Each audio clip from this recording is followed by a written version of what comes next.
За сайн байцгаана уу бүгдээрэнд нэг өдрийн мэнд төвшүүлье. За манай компанийн хувьд өмнө нь эрүүл мэндийн даатгалын талаар одоо цовруул хичээлийг хүргэсэн байгаа та бүхэндээ. За тэгээд даатгуулагч нараас маань одоо маш их асуултууд одоо ирсэн.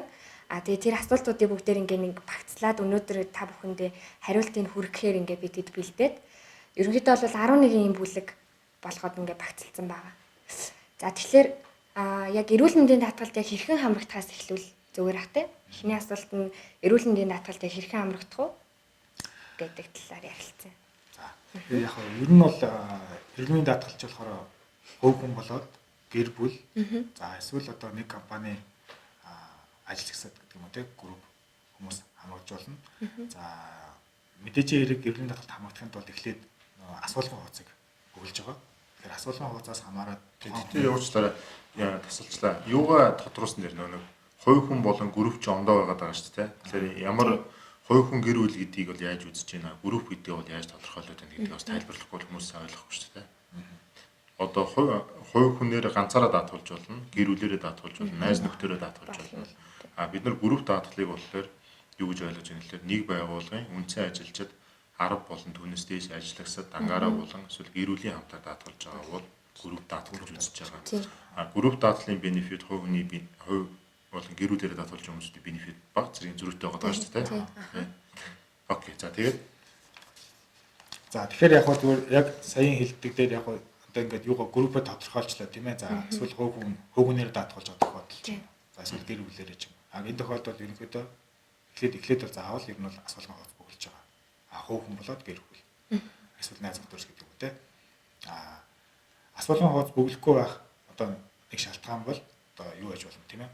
Нөгөө нэг компани 30-аас дээш ажилтан байхад тохиолдолд асуулгын хуудсыг заавал бүглүүлэхгүйгээр ерөнхийдөө даатгалд хамрагдах боломжтой. 30-аас доош байгаа тохиолдолд яг бид нэр асуулгын хуудсыг заавал бүглүүлж авч байгаа. Энэ маань өөрөө буцаагаад бас тухайн нөгөө даатгалын тооцоолт хэрэг болдог. Тухайн одоо даатгалын гэрээ байгуулахад хэрэг болдог учраас заавал асуулгын хуудсыг ер нь бүглүүлж авч байгаа. за асуулгын хуудас бүглүүлчээ дараа нь яах вэ?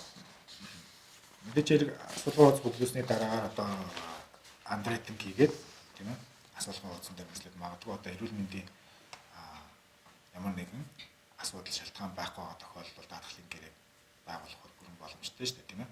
Хэрвээ одоо ямар нэгэн өмнө нэмжлэгээ хийлгэж ийсэн эсвэл харахад хөөж өвчтний тодорхой одоо өвчин гэмгүүд байгаа тохиолдолд энийг одоо даатгалын гэрээнд хасалтаар оруулах юм уу тийм эсвэл одоо тухайн тодорхой хүлээлгийн хугацаа тавьж өгснээ үндсэн дээр даатгалын гэрээ байгуулах юм тийм боломжууд бол байгаа л да. Эрүүл мэндийн даатгалын хувьд бол гол онцлог нь бол бид нар бол яг одоо өвдсөн эмчлийн үйлчлэг авч байгаа тохиолдолд тэрийг бол даатгалаас олох гэж байгаа биш. Ирээдүйд одоо өвдөж магадгүй үйлчлэлтэй эмчлийн үйлчлэг авах шаардлагатай тохиолдолд тэрийг бол бид нар даатгалаас олгож байгаа. Тэрийг гол нь бид нар тодорхойлохын тулд эрүүл мэндийн асуулгын хуудсыг авч байгаа. Энэ бол яг хөө эрүүл мэндийн асуулгын хуудас дээр бол яг одоо өвдөж байгаа бол тэрийгэ бичдэг. Эмчилүүлж байгаа, энэ дээр хэрэгжилж байгаа л гэж те. Тэгээд эрүүл мэндийн даатгал өөрөө их олон нөгөө төрлийн хамгаалалттай болохоор магадгүй би яг одоо өвдсөн эмчлийн үйлчлэг авч байгаа бол яг тэр чиглэлийн эмчлийн үйлчлэгийг болохоор хасалтанд оруулаад бусад төрлийн эмчлийн үйлчлэгийг бол авах боломжийг бид нээж өгдөг. Эсвэл зарим тохиолдолд хүлээлгийн хугацаагаар тавьжтай. Одоо 10 сарын дараа бол таавал энэ үйлчлэгийг авч болно ч гэдэг юм уу те. Тэрийг нөгөө гэрээний бид нар гэрээний нөхцөлийг бид нар үний хамт харилцагч санал болгохын тулд нөгөө андрейтинг тооцоолоо хийхин тулд даатгалын компани заавал асуулгын хуудсыг шаарддаг те. Тэгээ асуулгын хуудсны дараа бид нар бол харилцагчид даатгалын гэрээний саналаа үний хамт санал болгодог. Тэгээ харилцагч хэрвээ зөвшөөрж явах юм бол бид нар даатгалын гэрээг бичгээр байгуулна. Тэгээд даатгалын гэрээ хүчин төгөлдөр эхэлнэ тий. Ер нь бол яг нэг эрүүл мэндийн даатгалын чинь гол ашиг нь бол олон жилийн хугацаанд л байна. Шууд анхны жилээр даатгуулчаал заавал одоо би өвдөх гээд байна гэж даатгуулдаг зүйл биш шүү дээ тийм ээ.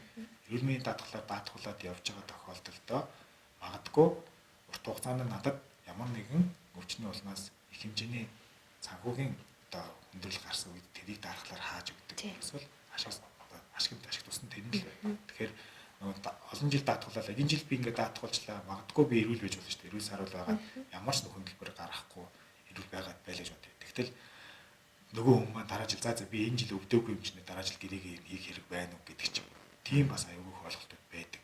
Тэгэхээр Энэ маань бол ерөөсөө даатгуулаад явж ийна гэдэг чинь даатгалын компани таны талаарх мэдээлэл өөрт нь байж. За энэ хүн эрүүл хүн шүү. Ямар нэгэн өвдөж байгаагүй. 2 жил эрүүл 5 жил. Тэгээ нөгөө түүх нь ингээд гарч ирээд байгаа бас даатгалын компани дээр тий.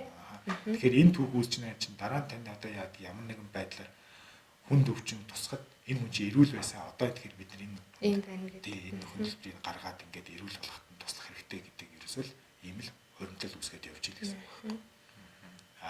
Хоёрдугаар ер нь яг нэг түүх гэж ярьсан тийм ээ тухайн хувь хүний одоо эрүүл мэндтэй холбоотой түүх гэдэг маань өөрөө одоо Монгол улсын хувьд болохоор бид нар ерөнхийдөө нэг одоо 40 хүртэл ч юм уу тийм нэг эмнэлгээр яваад байдаг. Одоо ямар нэгэн шинжилгээ хийлгээд ч юм уу тийм учиргүй л одоо гэмтэж бэртчихгүй шүү дээ. Ялангуяа эрэгтэй хүмүүс. За ер нь бол тэгэхээр тэгдэггүй болохоор өвчний түүх гэдэг юм байдаг. За яг нэг эмнэлэг дээр байж магадгүй тийм. Тэгтэл нөгөө эмнэлгүүд маань хоорондоо дата бас мэдээлэл солилцдоггүй учраас тэр хүний талаарх мэдээллийг ерөнхийдөө өөр эмнэлэг дээр очиж үзүүлэхэд байхгүй байхгүй. Тэгэхээр ийм мэдээлэл байхгүй гэдэг маань өөрөө тэр хүн ямар эрсдэлтэй хүн бэ, ямар өвдөлттэй хүн бэ гэдгийг бид нар мэдэхгүй учраас асуулгын хооц бөглөж авч байгаа. Ингээд даатгалын компани 5 жилийн дараа тэр хүний талаарх бүх мэдээлэл байна гэсэн үг шүү дээ. Ер нь явандаа даатгалын компани эмнэлэг одоо эмнэлгүүд хоорондоо уялдаа холбоотой болсон тохиолдолд одоо эрүүл мэндийн тэр түүх гэдэг юм маань хөвгөн болгон дээр үүсээд явна л гэсэн үг. Яг гадаад бол даатгалын компаниар маш урт хугацааны түүх үүсчтэй. Тэр хүн өөрөө ямар ч эмнэлгийн байгууллагад орч эмнэлгийн үйлчлэг авсан тэр юм ингээд даатгалын түүх нүүрсэн ингээд явж идэг. Тэрэн дээрээ даатгалын компаниуд өөрсдөө андрейтанга хийгээд тэр хураамжинд бууруулах уу, эсвэл бенефит өсөж өгөх үү, эсвэл зарим болцоог нээж өгөх гэдэг зүйлүүдийг ингээд даатгалын компаниуд өөрсдөө санал болгоод ингээд үйлчлэг үзүүл явдаг тийм. Өнөөдөр бол бид нар харьцангуй харанхуул эхэлж байгаа шүү дээ. Нэг дата мэдээлэл байхгүй, өвчний түүх байхгүй тийм.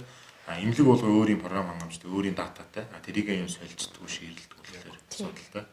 Ийм болохоор асуулгын утас гэдэг аягүй чухал байгаад байдаг. Нөгөө талдаа үнэхээр эрүүл, саруул, өвчний түүхгүй хүмүүсүүд явж бол давуу талтай. Тэ? Бага хэмжээний хураамж төлөөд өндөр хэмжээний хамгаалалт авах бололцоод болж байна.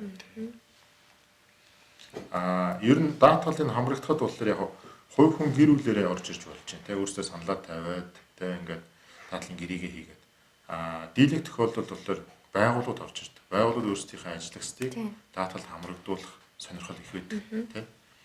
Тэгэхээр яг бид нар бас нэг болцоо гарч ирж байгаа шүү дээ энэ жилээс. Өнгөрсөн жил бол даатгалын нэг юуны татврын багц хуулиуд шинжлэгдсэн. Тэгээд энэ оны 1 сарын 1-ээс мөрдөгдөж байгаа. Тэгээд өмнө нь бол яг ажил олгогчоос ажилтнанд одоо өгж байгаа янз бүрийн одоо тусламж тэтгэмжүүдийг болохоор шууд бус бенефит гэж үзээд шууд бус орлого гэж үзээд татвар ногдуулдаг гэсэн бол энэ жил хувь хүний орлогын албан татвар дээр болохоор ажил олгогчоос ажилтнанд олгож байгаа эрүүл мэнд, амь нас, гинтийн осол, мэргэжлийн хариуцлагын даатгалын хураамжийг бол тухайн ажилтнанд өгж байгаа шууд бус орлого гэж үзэхгүй. Түүнд хувь хүний орлогын албан татвар ногдуулахгүйгээр заагаад өгсөн. Тэгэхээр ажил олгогчийн хувьд бол аюул тийм давуу талтай болсон. Ажилтан ч гэсэн тэр нөгөө нэг ажил олгогчоос өгж байгаа тэр боломжн дээр бол ямар нэгэн татвар шинжлэл төлөх шаардлага болчиход байгаа шүү дээ. Тэгэхээр энэ жилээс бол татврын багц хуулиар бас тийм боломж гарч ирж байгаа. Тэгэхээр одоо эрүүл мэндийн даатгалч гэсэндээ хөгжгöd бас аюул тус нэмэр болж байна л гэсэн үг шүү дээ. Тэгэхээр уул нь бол бид нар юу зөвлөдөг гэхээр ажилтан өөрөө татвар шинжилгээ төлөөд гар дээр авч байгаа цалингаасаа даатгалын компанид ирж даатгуулж ийснаас байгууллагатай хэлээд ажил олгогч нь өөрийнхөө нөгөө ажилтан зориулсан тэр хураамжийг нь болохоор цалингаас нь эхэлж аваад даатгалын компани шилжүүлээд даатгуулчих юм бол энэ татвар ногдохгүй болохоор татвараас чөлөөлөж байгаа нэг давуу тал гарч иж байгаа тийм. Дээр нь нөгөө олгож байгаа мөнгөнд өөр ажил олгогчийнхаа хувьд болохоор яг цалинтай дүүцэх хэмжээний татвар ногдох орлоос хасагдах зардал үү тийм. Тэр зардал дотор ороод байгаа шүү. Тэгэхээр нэг ийм давуу тал байгаад байгаа. Байгууллагын хувьд тийм. Энэс их гоё боломж аа. За тэгэхээр манай эхний асуулт маань эрүүл мэндийн даатгалд хэрхэн хамрагдах вэ гэдэг талаар байлаа. Энэ дээр тэ даатгуулагч нартай та хоёр маань илүү дэлгэрэнгүй мэдээллийг бас өглөө. Ер нь яг даатгалтаа хамрагдахын тулд та бүхэн маань даатгуулагч нар маань хамгийн нэгдүгээрт одоо хувь хүний одоо багцаар эрүүл одоо нөгөө гэр бүлийн багцаар уу эсвэл нөгөө группийн багцаар уу гэдгээ сонгоно. Тэгснийхаа дараагаар асуулгын хуудас бөглөж өгнө. За тэгээд бид асуулгын хуудсан дээр нь үндэслээд одоо нөгөө таны даатгалын гэрээний нөхцөл За тэгээд нөгөө хамгаалтууд болон хураамжийн хувийг ингэж гаргаж ирж танд одоо даатгалынх нь гэрээг нь байгуулж санал болгох юм байна. Тэгээд тэр санал болгосон одоо нөхцөл болон хураамжийн хэмжээ бол тухайн харилцагч одоо хүлээн зөвшөөрөөд болж байна гэх юм бол бид нэр даатгалын гэрээг бичгээр байгуулна. Тэгээд бичгээр байгуулснаас эхлээд даатгалын гэрээ бол хүчинтэй үйлчлэн даатгалын гэрээний дундаж хугацаа бол жилийн хугацаатай. Тэгээд жил болгоно бид нэр дахиж гэрээгээ сунгаад эсвэл ингээд нэмэлтөөрт оруулдаг ч юм уу тэгэл явна. Тэгэхдээ бас яг нөгөө зөвхөн заавал жил гэхгүй те богино хугацаагаар даатгал хийх. Тэрийг бол дараагийн юм дээр бид нар ярилцсан. За бид дотоод эрүүл мэндийн даатгалын хамгаалттай холбоотой иргэдээс ирдэг түгээмэл асуулт хариултуудад хариулахыг хичээлээ. Тавантай холбоотой дэлгэрэнгүй мэдээлэл авахыг хүсвэл 1821.11 утас болон амар даатгал, амар иншүрэнс гэсэн фэйсбүүкээр дамжуулан чатбот дээр дамжуулан мэдээлэл авах боломжтой. Амар даатгал хамгийн амар.